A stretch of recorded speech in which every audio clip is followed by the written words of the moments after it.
everyone. Welcome to the Power to Pause. And today I'm going to be showing you some really great stretches you can use with a little pinky party ball.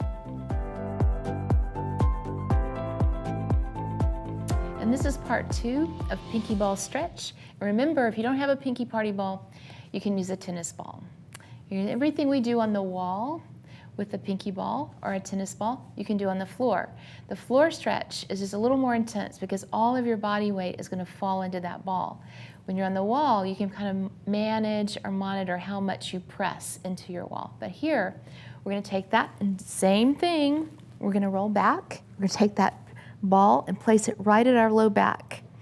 And our hips are going to stay parallel again. They're just going to go from side to side. They're not going to lift and raise. We're just going to roll our hips from side to side. And if we feel a spot that needs some attention, we're going to keep that ball there and just drive it around in a little circle, a little tiny circle, and just roll out that tightness. And stay there as long as you want. You're going to grab your ball, take it onto one of your glutes.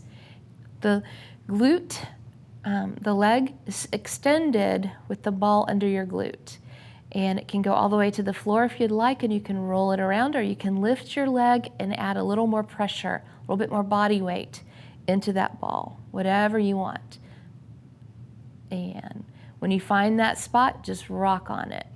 Go. Let it, all that tension and tightness in that little spot right there, if you find one, just let it go. And you'll change sides.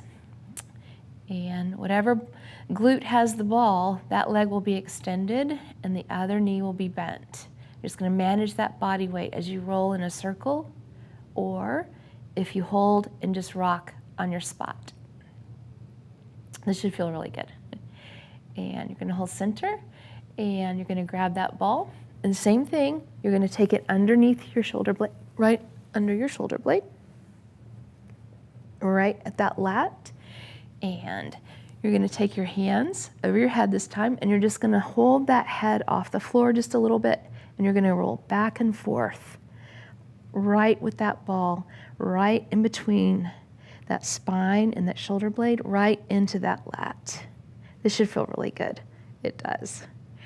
And when you find your spot, maybe stay there a minute and just rock a little bit and let it go. And you'll grab your ball, take it to the other side. Sometimes getting it there is not so easy, but once you find it, just adjust, then grab your head again and just roll that ball up and down through that little crevice there in that lat in between that spine and that shoulder blade.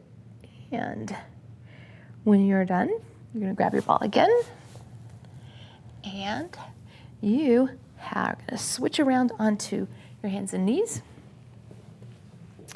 And you're going to take your hand into your ball, and you're just going to roll the palm of your hand around that ball. You're just open, just like we did our feet. We're doing our hands. We're opening up all the little muscles in our hands. Grab onto that side of that thumb, which we call the phone thumb muscle, and give it a little roll. And you'll change hands. And just you're bringing circulation and blood flow back to your fingers, just like we did to our feet. And you can take it back, and you're going to roll, get low, and roll that ball all the way up and down your forearm. This should feel really, really good. And you can stay there as long as you'd like, and you'll take it to the other one. Remember, we're just rolling out tight muscle tissue.